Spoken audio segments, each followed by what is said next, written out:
சென்னை அடுத்த அம்பத்தூர் அருகே சாலையில் திடீரென ஏற்பட்ட பள்ளத்தில் லாரியின் பின்பக்க டயர் சிக்கியதால் அப்பகுதியில் போக்குவரத்து பாதிக்கப்பட்டிருக்கிறது.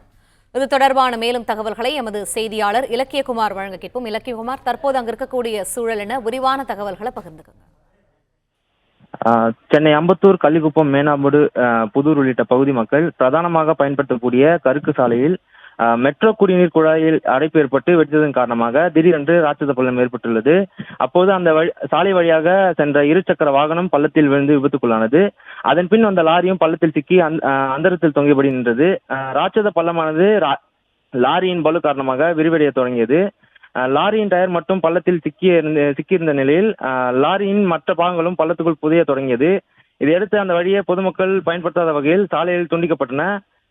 பள்ளம் ஏற்பட்டு 1 மணி நேரம் மேலான நிலையில் கிரேன் வண்டி வாகனம் மூலம் பள்ளத்தில் சிக்கிய லாரியையும் இருசக்கர வாகனத்தையும் அப்பகுதி மக்கள் மீட்டனர். இதனைத் தொடர்ந்து பள்ளங்கள் முழுவதுமாக கான்கிரீட் கொண்டு மூடப்பட்டு பொதுமக்கள் பயன்பாட்டுக்கு வரும் என எதிர்பார்க்கப்படுகிறது. இதில் முன்னதாக இருசக்கர வாகனத்தில் வந்த தனியார் மருந்தக உரிமையாளர் தவறி விழுந்த நிலையில் சிறிய காயங்களுடன் அவரை மீட்டு அருகில் உள்ள மருத்துவமனையில் சிகிச்சைக்காக அனுமதிக்கப்பட்டுள்ளார். ஆனால் விபத்து ஏற்பட்டு 1 மணி நேரத்துக்கு மேலாகியும் அம்பத்தூர் மண்டல அதிகாரிகள் வரவில்லை என பொதுமக்கள் குற்றம் சாட்டியுள்ளனர். இந்த நிலையில் பிரதான சாலையில் பயன்படுத்தப்பட்டு வந்த கருக்கு சாலையில் திடீர் பள்ளம் ஏற்பட்டு அதில் சிக்கிய லாரியும் இருசக்கர வாகனத்தையும் மீட்ட சம்பவம் பெரும் பரபரப்பை ஏற்படுத்தியுள்ளது. பிளே ஸ்டோர் மற்றும் ஆப் ஸ்டோரில் இருந்து பாலிமர் செயலியை QR கோடு மூலம் பதிவிறக்கம் செய்யுங்கள்.